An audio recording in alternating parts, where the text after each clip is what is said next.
Hey everyone, welcome back to the very first Ask Me Anything of 2021. I am Gini Dietrich. Here's what we do. You get to ask a question, try to stump me. If you stump me or I don't know the answer, I bring in one of my smart friends. Sometimes smart friends, not always smart friends. I'll bring in friends to help. So this week, a question came from my friend Kara, who asked, a question about SEO came up today, and I really don't have a great answer. I don't know if this qualifies as a hard question for your new AMA series, but if you need material, here you go.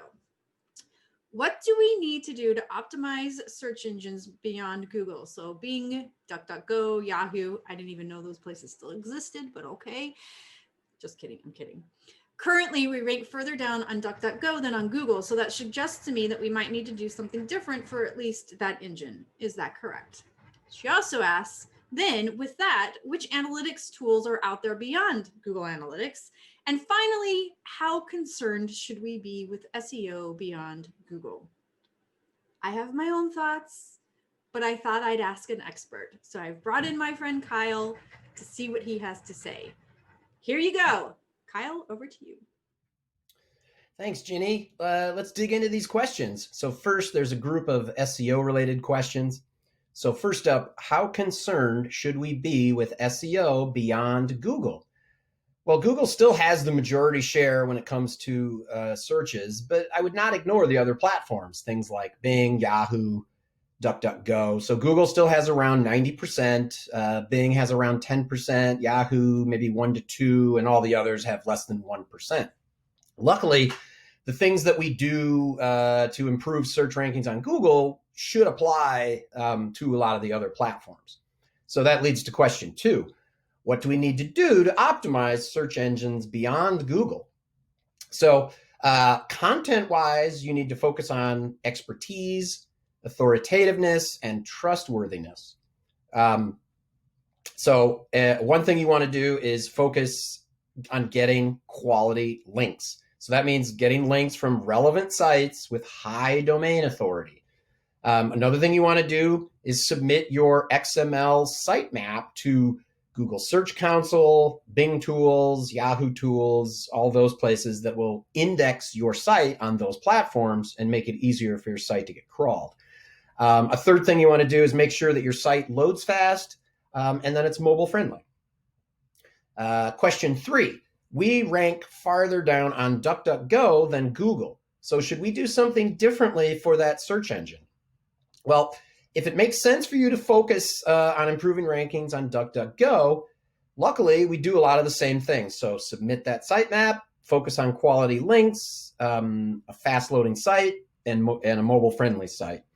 One specific thing for DuckDuckGo is around location. So if you have a business that depends on location-based searches, well, because of privacy, DuckDuckGo does not collect IP addresses. So you have to give it more clues about your business's location. So that means including on your page, page title and schema markup and things like that, have your street address, maybe the zip code, phone number, anything that gives it clues beyond the specificity of your IP address.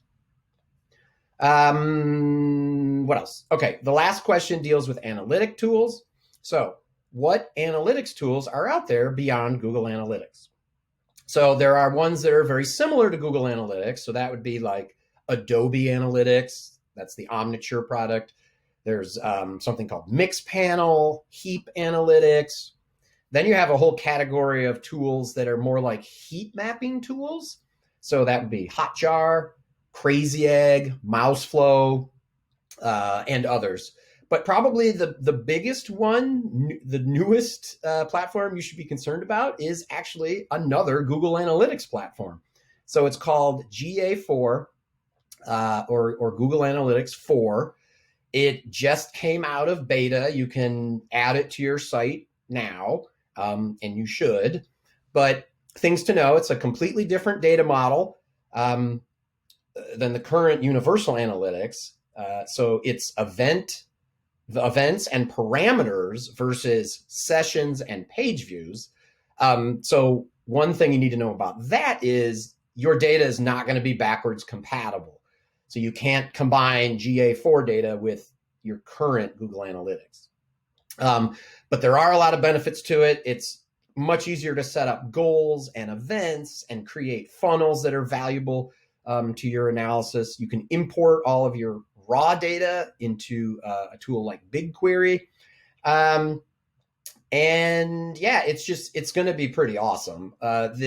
What I would recommend now is it just came out of beta. There's still a lot of things that are missing. So you're not going to use it to do analysis, but you should start collecting data. So I would recommend talk to someone and get Google Analytics 4 set up in parallel with your current Google Analytics and start collecting data now. Hope that helps. My name is Kyle, and I'll catch you soon. Kyle, thank you so much. This is super helpful. Everybody run out and get your Google Analytics 4 set up so that you can run parallel if you haven't done that yet and you don't know how. Drop in the SpinSucks community and we can make some recommendations on people who can help you. I'm fairly certain that Christopher Penn will comment first on how he can help. So there you go. If you have a question for us, go to spinsucks.com/spin-sucks-community. That's spinsucks.com/spin-sucks-community. Join it, fill out the application, join the community, and ask us there. I will talk to you soon. Bye.